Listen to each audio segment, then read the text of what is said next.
जम्मू कश्मीर जैसे एक छोटे से यूनियन टेरिटरी में जहाँ न पानी का पैसा आता है न बिजली का, और हाउस टैक्स में अगर नॉमिनल लगा दिए देश में सबसे कम तो हल्ला अलग से होता है। चाहिए सब सेवा का कोई पैसा हम न दें। मैं समझता हूं कि इस पर सबको विचार करने की आवश्यकता है। जनता सर्वोपरि है, जनता के हितों का ध्यान रखना ये प्रशासन की जिम्मेदारी है। लेकिन जो सक्षम लोग हैं अगर वो सेवाओं के लिए शुल्क नहीं देंगे, अब आईफोन खरीदने के लिए पैसा है, डेटा इस्तेमाल करने के लिए पैसा है, दिन भर वीडियो और गेम के लिए भी पैसा है। मुझे लगता है कि इस पर आप सबसे, मैं इसलिए भी ये बात कह रहा हूं कि सबको एक विचार करके कैसे चलना है, इसका एक रास्ता बनाना होगा। लुल्लू साहब ने आपको विस्तार से बताया है कि इसके कारण हमारी जीडीपी को कितना लाभ होने वाला है।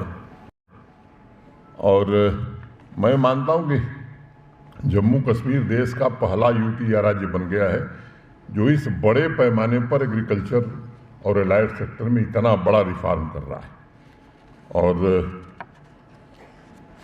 वाइस चांसलर साहब ने बताया 21 तारीख को कोशिश हो रही है कि हमारे जो इंस्टीट्यूशंस हैं वो भी अब इंटरनेशनल स्टैंडर्ड के हो जाएं, चाहे वो इसकास्ट कश्मीर हो, इसकास्ट जम्मू हो या बाकी हमारी यूनिवर्सिटीज़ हो। इसकी भी चर्चा हो रही है। उसमें एक बात देश के विदेश मंत्री ने उस दिन कही थी, जयशंकर जी ने, फूड सिक्योरिटी की। और अब फूड सिक्योरिटी से दुनिया आगे सोच रही है कि ऐसी फूड सिक्योरिटी जिसमें प्रोटीन भी। और ये गौरव भारत को हासिल है कि आज संयुक्त राष्ट्र संघ ने अगर 2023 को मिलेट ईयर घोषित किया है तो उसमें भारत का बड़ा भारी प्रयास है। अब हमारा देश प्रयास करके इस वर्ष को मिलेट ईयर घोषित करावे और हम लोग अगर उसको प्रोत्साहन न दें तो मुझे लगता है ये हम थोड़ा नाइंसाफ़ी होगी। तो मैं आप सबसे निवेदन करूंगा कि जम्मू कश्मीर में भी मिलेट ईयर, वास्तव में मिलेट के उत्पादन में हमारी रुचि बढ़े, इसे हमें करने की ज़रूरत है। किसान भाइयों की निर्भरता को कैसे आत्मनिर्भरता में परिवर्तित किया जाए,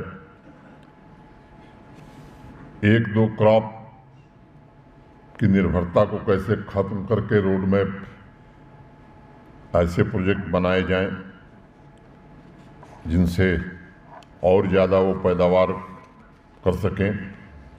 अभी कुछ दिन पहले बैंकों के प्रतिनिधियों के साथ आप में से अनेक लोग गवाह हैं, हम लोगों ने एक बैठक करी थी।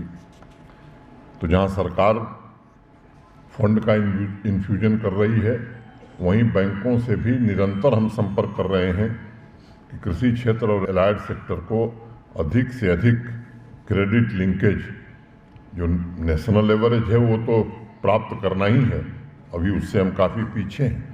और उस दिन मैंने एक बात कही थी कि रीजन वाइज, डिस्ट्रिक्ट वाइज सबको अधिक से अधिक मिले, इसकी हम कोशिश कर रहे हैं। मैं फिर से आप सबको इस बात की बधाई देता हूं। और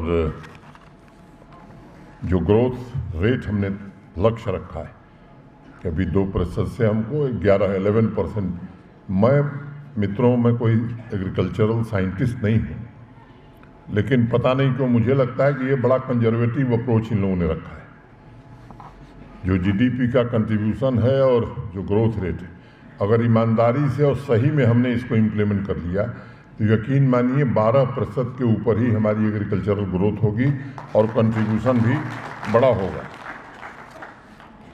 एग्रीकल्चर और लाइफ सेक्टर के लगभग हर एक प्रोजेक्ट के लिए टाइमलाइन, कुल लागत, कुल रोजगार, किसान भाइयों की आमदनी में होने वाला इजाफा, हर एक पहलू का खाका उसमें खींचा गया है। और हमारा संकल्प और विजन ये दोनों बड़ा स्पष्ट है और हौसले बुलंद है हमारे एग्रीकल्चर और एलाइड सेक्टर के हमारे सभी सहयोगियों का।